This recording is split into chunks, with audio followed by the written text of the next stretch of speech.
कभी कभी इंसान जितना अकेला रहता है उतना ही खुश रहता है। जुबान खराब होना दिमाग खराब होने की पहली निशानी है।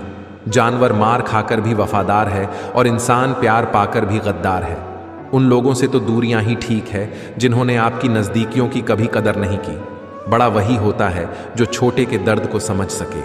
खुशी का एक ही उपाय है, पुरानी बातों को बिल्कुल ना सोचा जाए। कुछ लोग आपसे इसलिए भी नफरत करने लग जाते हैं क्योंकि आपकी सही बात उन्हें कड़वी लग जाती है। उठाकर फेंक दो उन रिश्तों को गहरे समुद्र में जिनमें वक्त पड़ने पर स्वार्थ और मतलब की बदबू आती हो। जब कोई आपका अपना नाराज हो जाए तो उसे समझाओ, लेकिन वो ना समझे तो आप खुद को समझाओ। आप जितने सीधे सरल और नरम दिल के रहोगे उतने ही चतुर और बेईमान लोगों के द्वारा के खदेड़ दिए जाओगे। भरोसा उसी पर करना जो निभाने के लायक हो।